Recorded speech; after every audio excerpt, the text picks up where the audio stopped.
Do you know which 4 modifiers every beginner should know? Today, March 28th, you are going to find out. Hello and welcome to Red House Tree.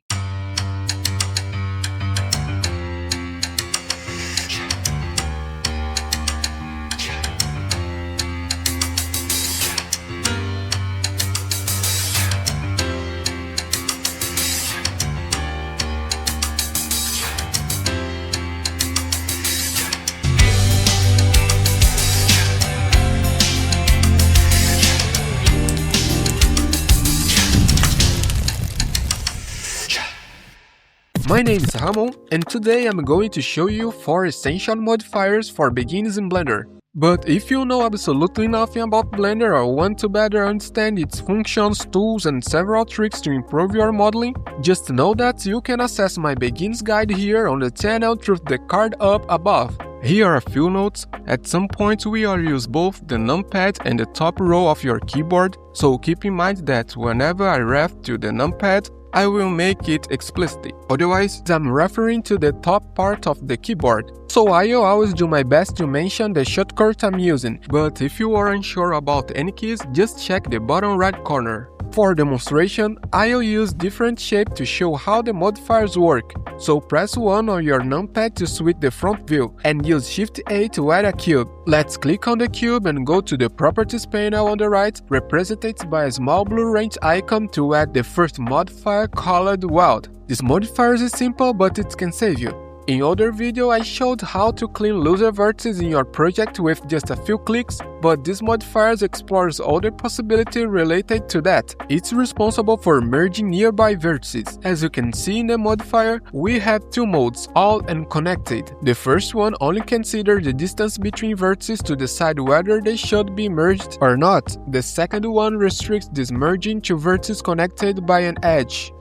Distance controls the range of the effect, and vertex groups allows you to define which vertices will be affected. In other words, sometimes we have stray vertices in our project that are connected and we don't even notice. So this modifiers is a great tool to help you clean up your project. As for vertex group, every object can be configured with 1 or more. Just go to the Data tab in the Properties panel represented by a green triangle and click the plus icon next to it. Now in Edit mode, select the vertices that will be part of the group and click Assign. Now, going back to the modifier, you can add the group and see in the practice how it works. See, now the modifier only merges the vertices that are part of the group. Alright, for the next modifier, let's delete this cube and add another one. Press Tab on the cube to go into Edit mode, then cut it in half using Ctrl R, and delete the entire right side. Now go back to Object mode and let's add the Mirror modifier. Just to be clear, you don't need to be in Object mode to add a modifier. We are doing it this way because sometimes when Mirror is added in Edit mode and we press Ctrl Z a few times, it disappears and you have to add it again.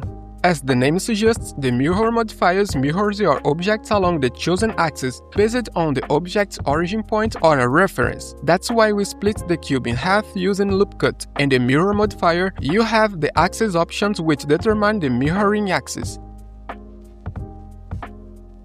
Bisect, which cuts the mesh along the mirror plane and automatically remove one side, and Flip, which lets you choose which side will be kept after the cut.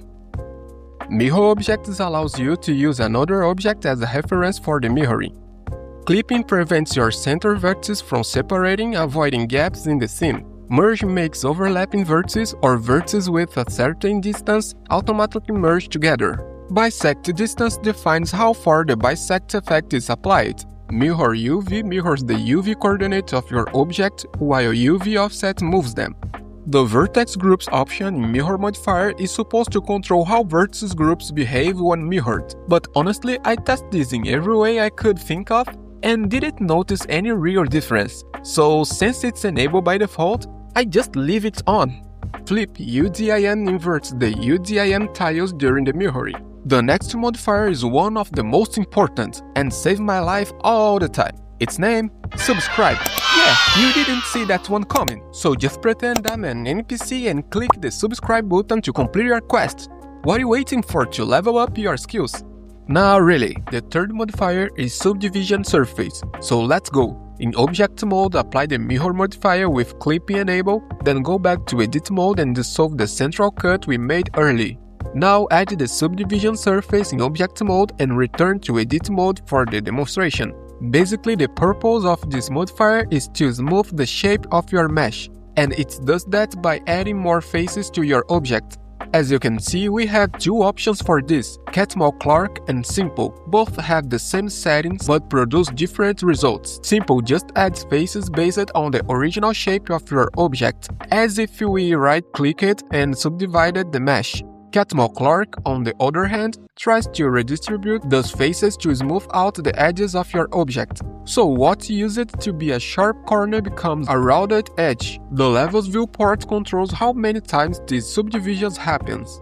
Keep in mind that the count starts at 0, which represents your original object, and that its face is divided into 4 every time you increase the value by 1. Each new calculation is based on the previous result. So, if you have 6 faces and your level viewport is set to 1, it's like telling Blender you now have 6 times 4 faces, which gives you 24. If you increase it to 2, you will have 96 faces because Blender calculates 24 times 4. So be careful when increasing this value, because more faces mean more vertices, and more vertices make your project heavier. Optimal display is responsible for hiding the internal edges generated by the smoothing.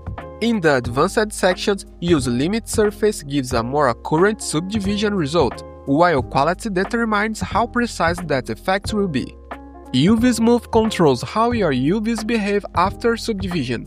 You can smooth them while keeping only the corners, or corners and junctions, or corners, junctions and concave areas. You can also keep everything smooth except the boundaries with keep boundaries, or smooth everything completely. You might have noticed that keep corners and keep boundaries seem to the same thing, but that's not exactly the case. Keep corners preserve the extreme corners of your UV, which can slightly affect the interior. Keep boundary, on the other hand, tries to preserve the overall shape of your UVs as much as possible while smoothing them. Boundary Smooth applies similar rules to UV Smooth but directly to the mesh.